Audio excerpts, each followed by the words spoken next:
오늘 저는 제 1년간의 경험을 통해 율법의 완성은 사랑이다 라는 주제로 한번 여러분과 이야기를 해볼까 합니다. 성도님 여러분이 생각하시기에 선교사는 과연 무엇을 하는 사람들일까요? 단순히 오지에 나가서 성경적 지식을 전하는 사람들일까요? 아니면 교회에 봉사를 많이 하는 사람들일까요? 저는 이 모든 조건에 앞서서 선교사란 요한복음 3장 16절과 마태복음 5장 16절의 말씀으로 그 조건이 설명된다고 생각합니다. 우선 그 두 말씀 한번 제가 읽어보도록 하겠습니다. 요한복음 3장 16절 하나님이 세상을 이처럼 사랑하사 독생자를 주셨으니 이는 그를 믿는 자마다 멸망하지 않고 영생을 얻게 하려 하심이라. 아멘. 그리고 마태복음 5장 16절 이같이 너희 빛이 사람 앞에 비치게 하여 그들로 너희 착한 행실을 보고 하늘에 계신 너희 아버지께 영광을 돌리게 하라. 저는 이 두 말씀에 의거하여 진정한 선교사란 다른 게 아니라 하나님의 무조건적인 사랑에 감동받아 그 삶이 변하고 그 삶 속에서 하나님을 비추며 그 받은 무조건적인 사랑과 그 은혜를 주변 사람들에게 전하는 사람이라고 생각합니다. 아멘. 그리고 저는 오늘 이 자리에서 이러한 선교사가 되어가는 과정에 대해서도 한번 이야기를 나누려고 합니다. 저는 작년 2월 컴퍼스 선교사로 지원을 했습니다. 그 과정은 아시는 분은 아시다시피 상당히 드라마틱했고 또 참 끌려가는 느낌으로 선교사에 입소하게 됐습니다. 하지만 7개월간의 국내 사역 기간을 거치면서 저는 변했고 또 작년 이제 7개월간의 국내 사역 기간을 거쳐 9월에 미국 캘리포니아에 위치한 로마린다 한인교회로 해외 파송을 가게 됐습니다. 로마린다 교회에서의 저와 다른 선교사 팀의 사역을 한 단어로 설명을 해보자면 몹시 바쁘고 또 바빴고 진짜 바빴습니다.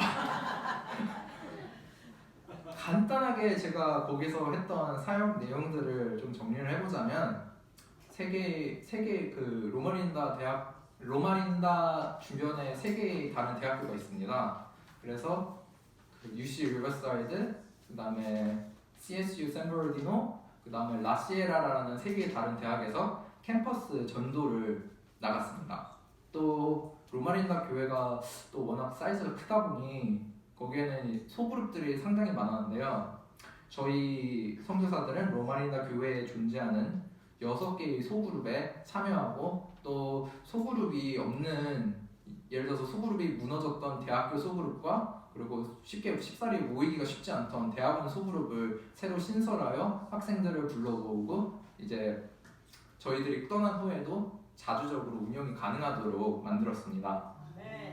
또 로마린다 대학원생들과 함께하는 아침 기도회, 그리고 어린이 한글 학교 또는 혹은 성극 준비, 그리고 일요일에는 아침 5시 반부터 시작하는 새벽 기도회까지 참여했습니다. 그리고 제가 무엇보다 뿌듯하게 여기는 전교인 대상 마가복음 말씀 묵상 캠페인을 주도했습니다. 이러한 일정을 저희는 대략 새벽 5시 반부터 시작해서 저녁 9시 혹은 늦으면 12시까지도 진행되는 이런 매우 고된 일정을 저희는 해나갔습니다. 하지만 미주 사역은 저에게 있어서 단순하게 해야 하는 일 그 이상의 의미를 가지고 있었기에 저는 늘 이 교회를 위해서 내가 무엇을 추가로 할 수 있을까라는 생각을 가지면서 일을 찾아다녔던 것 같습니다. 또 내가 어떻게 해야지 내가 있는 동안 이 교인들에게 도움이 되고 이들에게 영적으로 더 나은, 더 먼 곳을 바라볼 수 있게 할까라는 생각도 늘 하면서 다녔습니다. 그리고 그런 저희 선교사들의 노력이 하나님의 뜻과 일치하였을 때 저는 저희 선교사들을 통해 일하시는 하나님을 목격할 수 있었습니다. 아멘. 오늘 저희 안식일 학교 주제가 다니엘서였잖아요. 다니엘서 1장 주석에 보면 이런 내용이 있었습니다. 우리의 노력과 하나님의 뜻이 결합했을 때 우리는 진짜 엄청난 일들을 할 수 있다고. 그리고 그 예가 다니엘이었죠. 다니엘 자신의 노력과 하나님의 뜻이 일치했을 때 다니엘은 그 먼 바벨론이라는 이방 국가에서 높은 지위에 올랐고, 그리고 하나님의 뜻을 만천하에 알렸습니다. 하지만 솔직히 말해서 로마인과 사역을 시작할 당시만 하더라도 불확실한 것이 너무 많았고 또 불가능하다고 생각되는 것 또한 너무 많았습니다. 하지만 하나님이 그분의 뜻을 펴나가기 시작했을 때 불가능하다 보였던 모든 것들이 저희 선교사들 앞에 현실이 되어가기 시작했습니다. 예를 들어 저희 선교사들은 저 말씀 묵상 캠페인을 주도하면서도 과연 얼마나 많은 교인분들이 아침에 일어나서 마가복음을 같이 읽고 또 이렇게 동참해 주실까 하는 의심을 가지고 있었습니다. 하지만 막상 마가복음 말씀 묵상 캠페인을 저희들이 일주일 내내, 그리고 저희가 한 2달에 걸쳐서 진행을 했었거든요. 그랬을 때 상당수의 교인분들이 참여를 해주셨을 뿐만 아니라 심지어 가끔씩은 저희 선교사들에게 다가와서 그날에 자신이 읽었던 마가복음 그 특정 장에 대해서 이야기를 나누면서 또 저희들이 아침마다 그 마가복음 말씀 묵상을 바쁘신 분들을 위해서 보이스 녹음을 해가지고 올려드렸거든요. 카카오톡방에다가 그 내용에 대해서 피드백도 해주셨습니다. 그뿐만이 아니었습니다. 처음에는 성경에 무관심하고 교회에 오는 것도 싫다고 하는 학생들이 어느 순간부터인가 자율적으로 소그룹 시간에 맞춰 모여 함께 성경 공부를 하게 되었습니다. 이건 몰랐어요. 저도 처음에 봤을 때는 얘네들이 이걸 해? 라고 했는데 하더라고요. 끝날 때 되니까. 또한 절망적으로밖에 설명할 수 없었던 캠퍼스 전도에서조차 구도자를 얻었고, 그 구도자들 또한 그들에게 필요한 교회를 얻었습니다. 솔직히 말해서 캠퍼스 전도가 진짜 제일 힘들었던 것 같습니다. 왜냐하면 요즘 이렇게 앞에 나가가지고 전도를 한다는 것 자체가 사람들이 무시하기도 하고 단지 무시당할 뿐만 아니라 너무 차갑게 거절을 하다 보니까 이제 가서 이렇게 한번 안녕하세요 하면서 말을 걸었다가 상처 입고 저쪽 이제 구석진데 가가지고 기도 열심히 하면서 하나님 저 못하겠어요 하다가 알았어요, 딱 한 명만 더 해볼게요 하면서 나가기를 계속 하는 사이에 어느 순간 마음의 문을 연 구도자가 있었고, 그 구도자도 교회에 나오기 시작했습니다. 그리고 그 밖에도 지속적으로 로마인가 교회에 대해서 유의미한 성과가 나오기 시작했고 했고, 그 사역들을 바라볼 때 저는 제가 그동안 힘들고 피곤하고 잠 못 자서 진짜 다크서클이 적어가던 제 눈조차도 뭔가 다시 활력을 띨 만큼 많은 기쁨과 보람을 느꼈습니다. 하지만 이 모든 성과들이 막 나오기 시작할 때쯤 제가 국내 사역 중간에 입었었던 무릎 인대 부상은 더욱더 심각하게 악화되어 가고 있었습니다. 그때 저 여기 왔을 때 기부사고 있었잖아요. 무릎 부상이 온전히 치유되지 않은 상태에서 저는 운전을 비롯해 대부분의 활동을 컴퍼스 선교사들과 함께 해나왔고, 그로 인해 무릎 인대 주변으로 염증이 빠르게 퍼져나갔습니다. 그리고 이제 서서히 성과가 나오기 시작할 때쯤 되니 염증이 너무 심하게 퍼져서 걷는 것도 힘들고, 그리고 앞으로 저한테 있을 선교 활동조차도 서서히 좀먹어가기 시작했습니다. 몸이 아프고 진짜 너무 아프다 보니 기쁜 마음으로 해나가던 일들도 더 이상 기쁘지 않았고, 한때 제가 만나는 것을 학수고대하던 저희 구도자와 그리고 같이 하면서 정말 파이팅 넘치게 같이 일을 했던 저희 동역자들조차도 그들과의 만남조차도 저에게는 그저 하나의 일로서 다가왔습니다. 이런 상태에서 침대 던침격으로 특히나 독하다던 이번 겨울 독감에까지 저는 걸리게 되었습니다.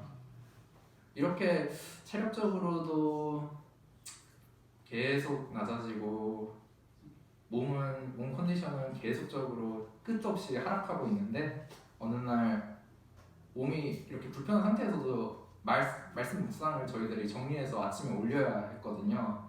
그래서 새벽에 올릴 말씀 묵상을 이렇게 정리하고 녹음을 하고 있었는데 그때 제가 깨닫게 되었습니다. 어느 순간부터인가 나한테 있어서 지금 하고 있는 사역이 더 이상 내가 사랑하기 때문에 하는 것이 아닌 그저 내 앞에 당면한 과제이자 싫지만 해결해야 하는 하나의 일이 되었다는 것을 깨달았습니다. 이때 정말 너무 슬펐던 것 같습니다. 사랑하기 때문에, 좋아하기 때문에 하던 일들이 어느 순간 저에게 있어서는 크나큰 짐이 되었고, 가능한, 예전에는 뭐 이걸 하면서도 추가로 내가 무엇을 더 할 수 있을까? 라고 고민을 하던 제가 가능한 모든 일을 빨리빨리 처리하려는 것을 발견할 수 있었습니다. 그리고 얼마 지나지 않아서 동료 선교사들로부터 표정이 너무 안 좋다, 성도님들도 걱정을 많이 하신다 라는 피드백을 많이 받았었고, 그리고 동료 선교사들의 권유로 인해 저는 부상이 회복될 때까지 결국 잠정적으로 사역에서 하차하게 되었습니다. 하지만 하차하기 이전까지 사역을 하는 저의 마음은 마태복음 19장 16절부터 23절에 나오는 부자 청년의 마음과 별로 다를 바가 없었다고 저는 생각됩니다. 그러면 성도님 여러분, 성경을 펴서 한번 마태복음 19장 16절부터 한번 읽어보도록 하겠습니다. 제가 짝수절 읽고 성도님들이 홀수절 한번 읽어보도록 하겠습니다. 마태복음 19장 16절부터 26절 말씀입니다. 19장 16절부터 26절 말씀입니다. 어떤 사람이 주께 와서 이르되 선생님이여 내가 무슨 선한 일을 하여야 영생을 얻으리이까? 예수께서 이르시되 어찌하여 선한 일을 내게 묻느냐? 선한 이는 오직 한 분이시니라. 내가 생명에 들어가려면 계명들을 지키라.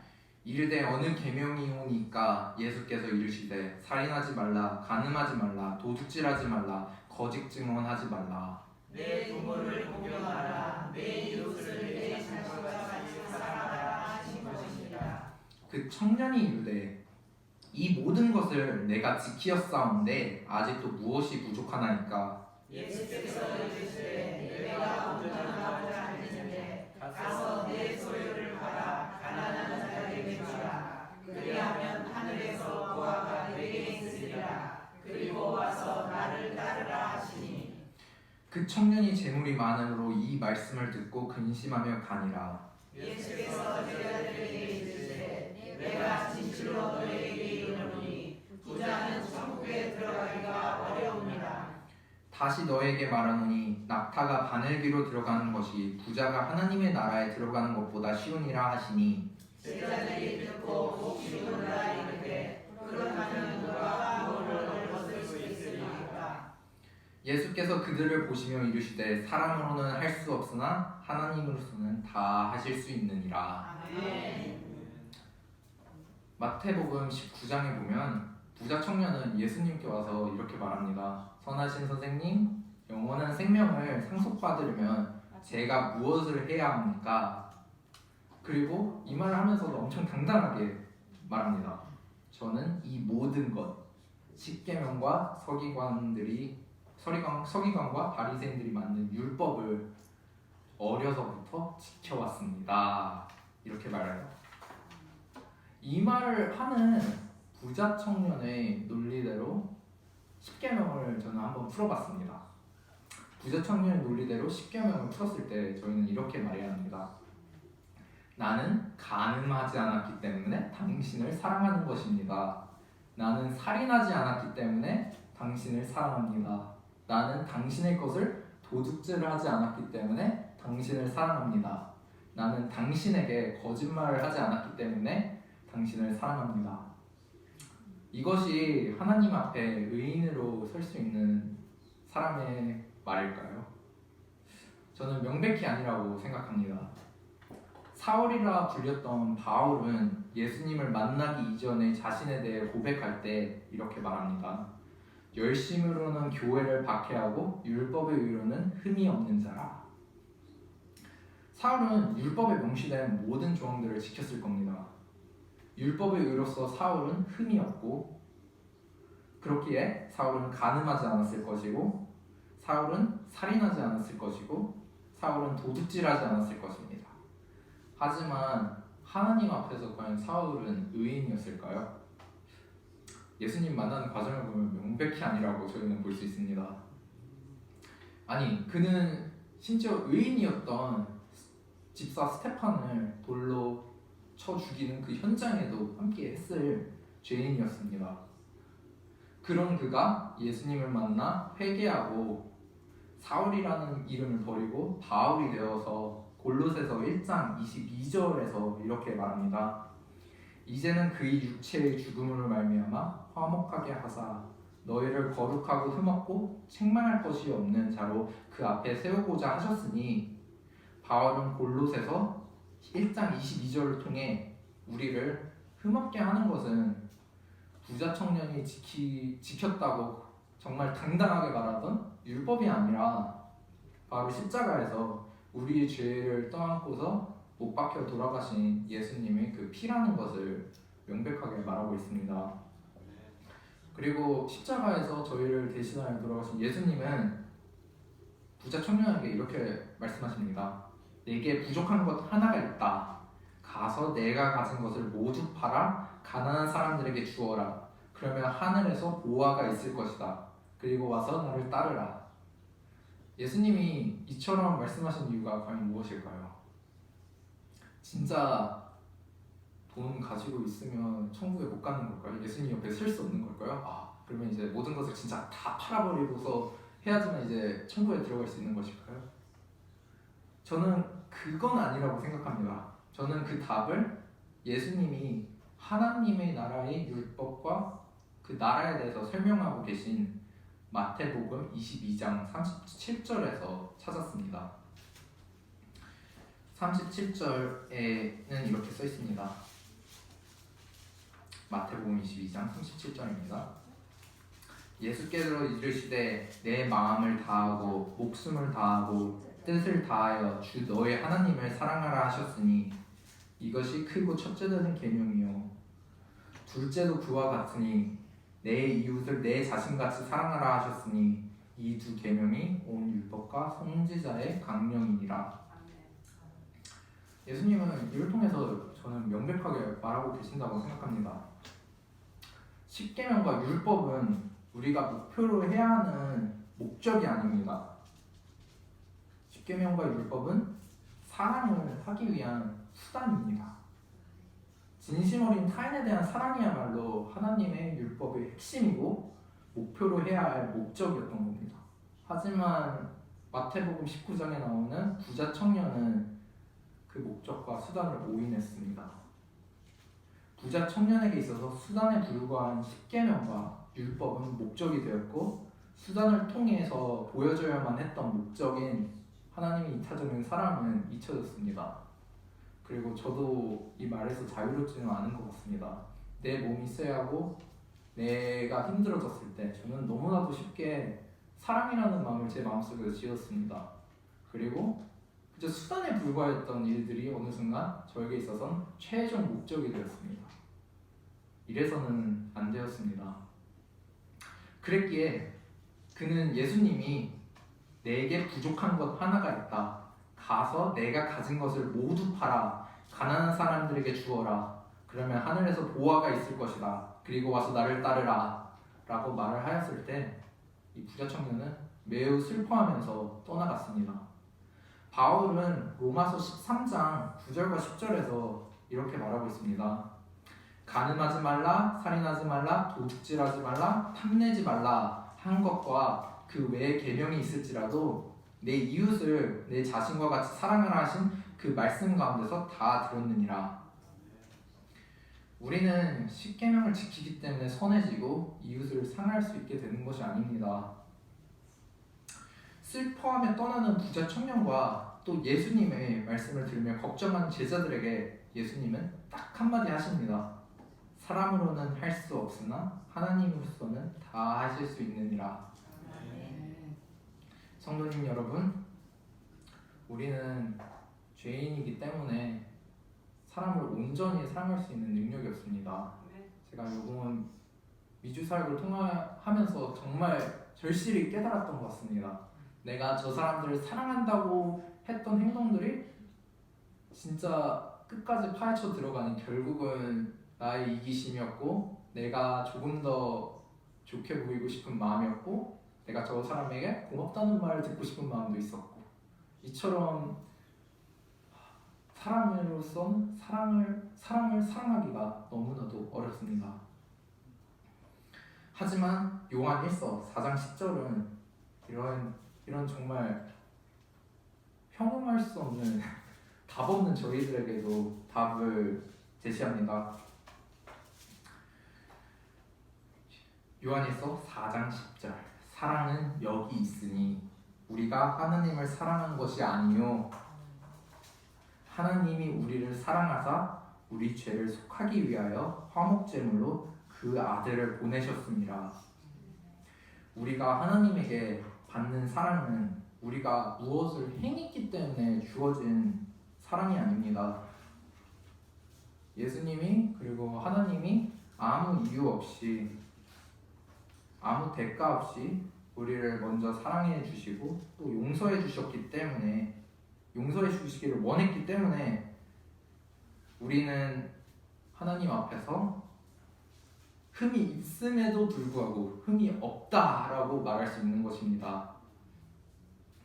그리고 이런 진짜 말도 안 되는 용서를 경험했기 때문에 우리는 다른 사람을 용서해 줄 수 있는 겁니다.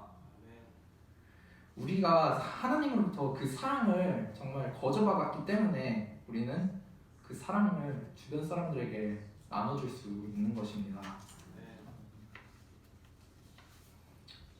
우리가 우리 자신을 바라보는 것이 아닌 예수님을, 하나님을 바라볼 때 우리는 십계명을 이렇게 한번 말할 수 있을 것입니다.